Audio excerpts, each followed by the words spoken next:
अस्सलाम वालेकुम great and students. आज हम एक्सरसाइज 3.5 करने जा रहे हैं। ये एक्सरसाइज 3.5 तकरीबन 3.2 जैसी है। जो प्रोसेस हमने 3.2 में सीखा था वही हमने यहाँ पे करना। फ़र्क है, वहाँ पे सिर्फ 2 वेरिएबल्स का रिलेशन था, यहाँ पे मोर देन 2 वेरिएबल्स आ जाएंगी। So let's start. टॉपिक का नाम है ज्वाइंट वेरिएशन। ज्वाइंट वेरिएशन का मतलब है 2 और मोर वेरिएबल्स के दरमियान जो रिलेशनशिप है उसको हम ज्वाइंट वेरिएशन कहते हैं। अब ज्वाइंट वेरिएशन में जो 2 डायरेक्ट वेरिएशंस भी हो सकती हैं, 2 इनवर्स वेरिएशंस भी हो सकती हैं और एक डायरेक्ट और एक इनवर्स वेरिएशन भी हो सकती है। यानी इसका मतलब है कि y is proportional to x and z लिखा हुआ है। इसका मतलब ये दोनों डायरेक्ट हैं कि y का x के साथ और z दोनों के साथ डायरेक्ट प्रोपोर्शन रिलेशनशिप है। इसी तरह यहाँ पे एग्जांपल लिखी है y varies inversely as w x and z, यानी 3 वेरिएबल्स पे डिपेंड कर रही है y की वैल्यू और उसके साथ कौन सा रिलेशनशिप है, इनवर्सली। इसका मतलब है इसमें x और z और y तीनों में डायरेक्ट रिलेशनशिप था, y का x के साथ भी और z के साथ भी। यहाँ पे y का w x और z तीनों के साथ इनवर्स रिलेशनशिप है। और तीसरी एग्जांपल है s varies as product of v and t and inversely as r square. इसका मतलब है ये कम्बिनेशन ऑफ बोथ आ गया कि जो v s डिपेंड कर रहा है, किस पे डिपेंड कर रहा है, product of v and t पे, यानी ये डायरेक्ट रिलेशनशिप हो गया। और and inversely as r square.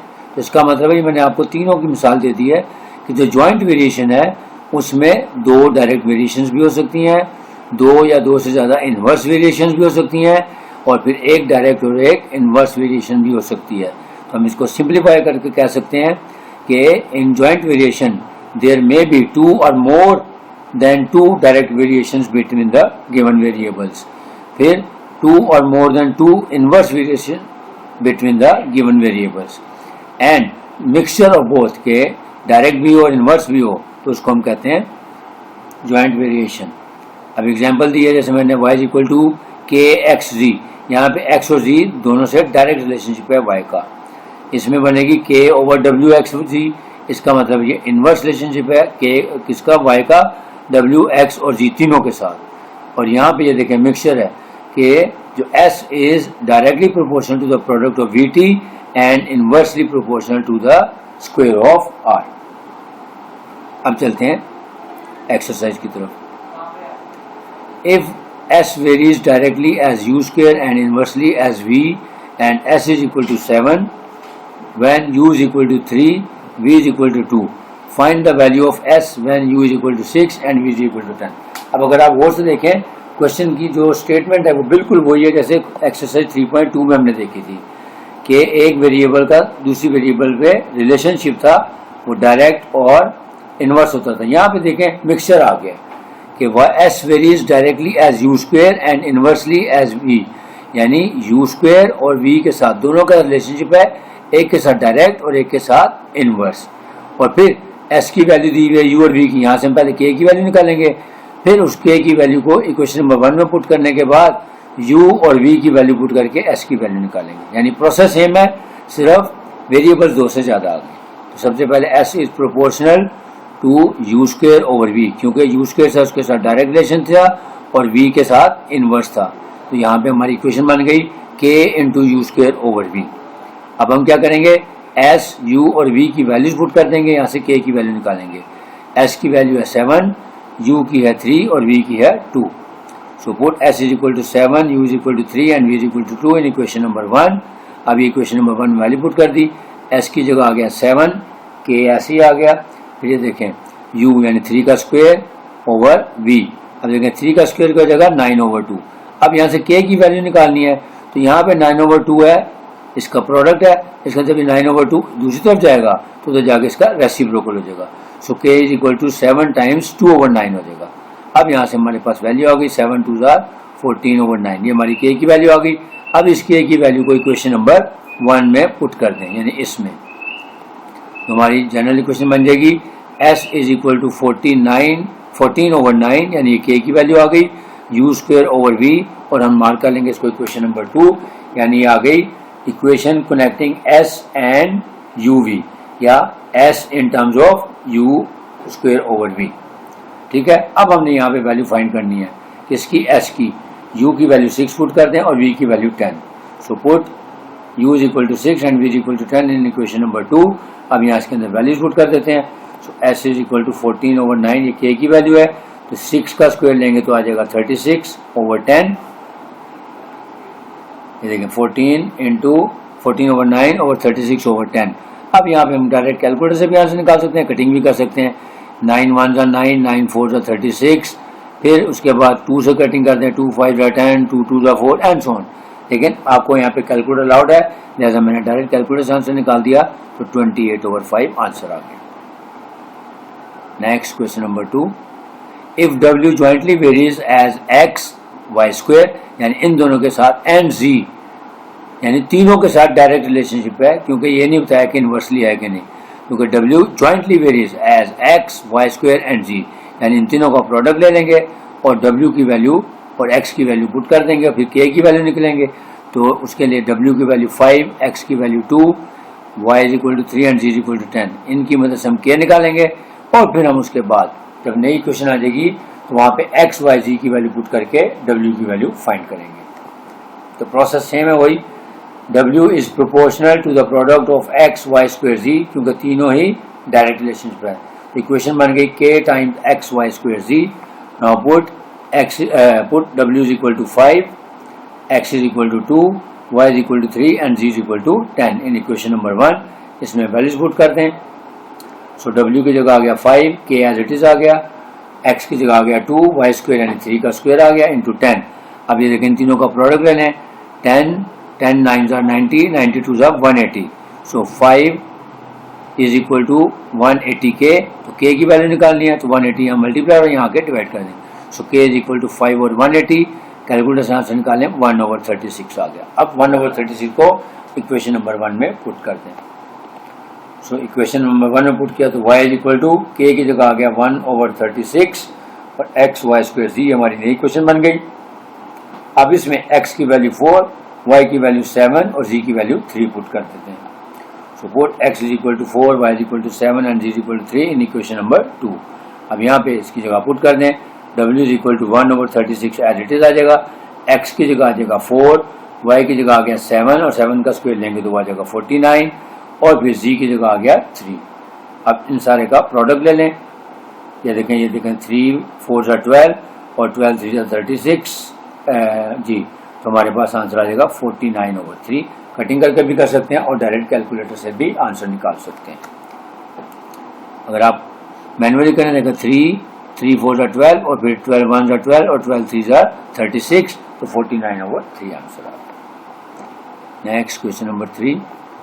y varies directly as x cube and inversely as z square. अब दोनों आ गए, मिक्सर आ गया, यानी एक्स क्यूब जो उसका डायरेक्ट रिलेशनशिप है और जी स्क्वेयर से इनवर्स है. तो हमारा लिखेंगे y is proportional to x cube over ji square. ठीक हो गया. यहाँ से हमारी जनरल इक्वेशन बन. अच्छा आगे जी स्क्वेयर एंड टी भी था, इसका मतलब है जी स्क्वेयर और टी से इनवर्स रिलेशन था, तो लिहाजा वो नीचे आ जाएगा. इक्वेशन बन गई k into x cube over जी स्क्वेयर टी. अब वैल्यूज पुट कर देते हैं. y की जगह 16, x की जगह 4 और z की जगह 2 और t की जगह 3, ताकि यहाँ से हम k की वैल्यू निकाल सकें. So 16 is equal to k into 4 का क्यूब, यानी x का क्यूब हो गया 4 का cube, divided by z square. z की वैल्यू है 2 का स्क्वायर ले लेंगे एंड t हमारे पास 3 है. अब देखिए 4 का क्यूब लेंगे तो आ जाएगा 64 और नीचे 3 इंटू 4 12. तो 16 is equal to k times 64/12. अब हमने k की वैल्यू निकालनी है, तो ये पूरा फ्रैक्शन जब इधर आएगा तो इधर आके रेसिप्रोकल हो जाएगा. So k is equal to 16 times 12/64. अब यहाँ पे हम कटिंग कर सकते हैं. 16 1 16, 16 4 12 और फिर 4 1 4, 4 3 12. तो k की वैल्यू आ गई हमारे पास 3. यहाँ पे आप कैलकुलेटर भी यूज कर सकते हैं. अब k की वैल्यू पुट कर दें इक्वेशन नंबर 1 में. हमारा जनरल इक्वेशन बन गई y in terms of x square z and t. तो 3 times x square over g square over t. अब यहाँ पे x की वैल्यू 2, z की वैल्यू 3 और t की वैल्यू 4 पुट कर देते हैं. So put x is equal to 2, z is equal to 3 and t is equal to 4 in equation number 2. So y is equal to 3 times, अब x यानी कि x की जगह आ गया 2, तो 2 का क्यूब ले लेंगे, डिवाइडेड बाय z की जगह है 3, तो 3 का स्क्वायर ले लेंगे इंटू t की वैल्यू 4. तो 2 का क्यूब हो गया 8 3 का स्क्वायर हो गया 9 और 4 एज इट इज आ गया। अब आगे देखें 4 1 जा 4 और 4 2 जा 8, इसी तरह 3 1 जा 3 और 3 3 जा 9, तो आंसर आ गया 2/3। यहाँ पे भी मैं आप कैलकुलेटर यूज कर सकते हैं, इसलिए मैं टाइम नहीं वेस्ट कर रहा, वरना कटिंग करके भी आपको दिखा नजर आ रही है कि 4 और 8 की 4 से कटिंग करते हैं, 4 1 जा 4 4 2 जा 8, फिर 3 से इसकी करते हैं, 3 1 जा 3 3 3 जा 9, तो आंसर 2/3 आएगा। लेकिन अगर आप कैलकुलेटर से डायरेक्ट आंसर निकालेंगे तब भी आपके मार्क्स नहीं कटेंगे। Question number 4, if u varies directly as x square and inversely as the product of y z cube, again mixture है दोनों का, u की वैल्यू भी दी है, x भी दिया है, y भी दिया है और z भी दिया है, इनकी मदद से हम k निकालेंगे और फिर हम u की वैल्यू निकालेंगे। सो सबसे पहले लिखें u is proportional to x square, इससे डायरेक्ट रिलेशनशिप है, जैसे ऊपर आएगा, और the product of y ji cube ये नीचे आएगा क्योंकि ये इनवर्स रिलेशनशिप है। तो u is equal to k times x square over y ji cube हो गया। अब हम वैल्यूज पुट कर देते हैं, u की जगह 2, x की जगह 8, y 7 और z की जगह 2। तो इक्वेशन नंबर 1 में इसकी वैल्यूज पुट कर देते हैं। तो u की जगह आ गया 2, k इंटू एक्स, यानी x की वैल्यू थी 8, 8 का स्क्वायर ले लेंगे, डिवाइडेड बाय y, y की जगह आ गया 7 इंटू जी का क्यूब, जी की वैल्यू है 2, तो 2 का क्यूब ले लेंगे। अब इसको सिंप्लीफाई कर लें, 2 इज इक्वल टू के इंटू 8 का स्क्वायर हो गया 64, क्योंकि 8 8 64 होता है, और नीचे आ गया 7 और 2 का क्यूब आ गया 8, तो 7 8 56। अब यहाँ से अगेन 64 ओवर 56 को पूरे फ्रैक्शन को इधर उठा के ले जाएं और वहाँ जाए इसके रेसिप्रोकल ले लें। So k is equal to 2 times 56 over 64 हो जाएगा। अब इसको कैलकुलेटर सिंप्लीफाई कर लें या कटिंग कर लें, एक ही बात है। अगर आप देखें 8 के टेबल से दोनों की कटिंग करें, 8 8 64, ऊपर आ जाएगा 8 7 56, फिर 8 से 2 से कटिंग करें, इसकी 2 1 2 और 2 4 8, तो 7/4 वैल्यू आ गई। अब k की वैल्यू इक्वेशन नंबर 1 में पुट कर देते हैं। So u is equal to 7/4 into x square over y ji cube. अब यहाँ पे हम वैल्यूज पुट कर देते हैं, x की वैल्यू है 6, y की वैल्यू 3 और z की वैल्यू 2, वैल्यूज पुट करें ताकि हम यहाँ से u की वैल्यू फाइंड कर सकें। सो u इज इक्वल टू 7/4, ये k आ गया, इंटू x का स्क्वायर यानी 6 का स्क्वायर हो जाएगा 36, फिर y की वैल्यू आ गई 3 और z यानी 2 का क्यूब ले लेंगे, तो 2 का क्यूब लिया तो 8 आ गया, इसका आ गया 36। अब यहाँ पे अगेन कैलकुलेटर यूज कर लें या कटिंग करना चाहें तो भी हो सकती है, 4 3 12 है, फिर 12 1 और 12 3 तो 3 7 21/8 आंसर आ गया।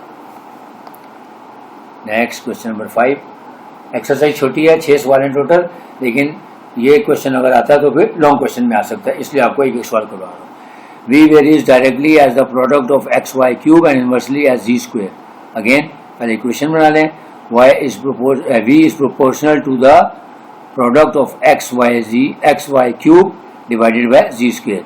ये डायरेक्ट था और ये इनवर्स था, तो इक्वेशन बन गई k into x y cube over जी स्क्वेयर। अब वैल्यूज पुट कर दें, v की वैल्यू 27, x की जगह 7, y की जगह 6 और z की जगह 7 इन इक्वेशन नंबर 1। तो यहाँ से हम k की वैल्यू निकाल लेंगे। So 27 is equal to k into 7 into 6 का क्यूब डिवाइडेड बाय 7 का स्क्वायर। तो 6 का क्यूब होता है 216 और 7 का स्क्वायर हो गया 49। अब यहाँ से हम कैलकुलेटर की मदद से आंसर निकाल लेंगे, यानी यहाँ देखें इसको थोड़ा सा सिंप्लीफाई कर लेते हैं ताकि और आसान हो जाए आपके लिए, वरना आप कैलकुलेटर से डायरेक्ट भी निकाल सकते हैं, कोई इशू नहीं है। लेकिन यहाँ पे क्योंकि 7 और 49 है, इसकी मैं आपको कटिंग करके दिखा देता हूँ। 7 1 7 और 7 7 49। अब ये हो गया 216/7। अब इसको पूरे को ले जाएं और वहां जाके 7/216 कर देंगे, इक्वेशन की दूसरी साइड पे जाएगा तो इसका रेसिप्रोकल ले लेंगे। सो k इज इक्वल टू देखें 27 टाइम्स 7/216। अब यहाँ पे कटिंग कर दें, 7 मल्टीप्लाइड बाई 27 है 189, 189/216। अब उसके बाद आप डायरेक्ट कैलकुलेटर से आंसर लिखें, सिंपलेस्ट फॉर्म में आंसर आ रहा है 7/8।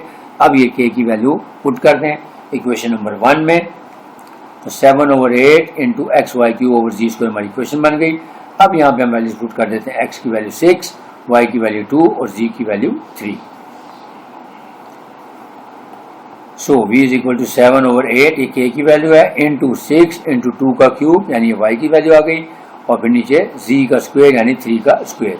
7/8 ऐसे ही आ गया। 6 × 2 का क्यूब होता है 8 और 3 का स्क्वायर हो गया 9। अब यहाँ अगेन कैलकुलेटर यूज कर लें, या 8 1 8 8 1 8 8 8 से कैंसिल हो गया।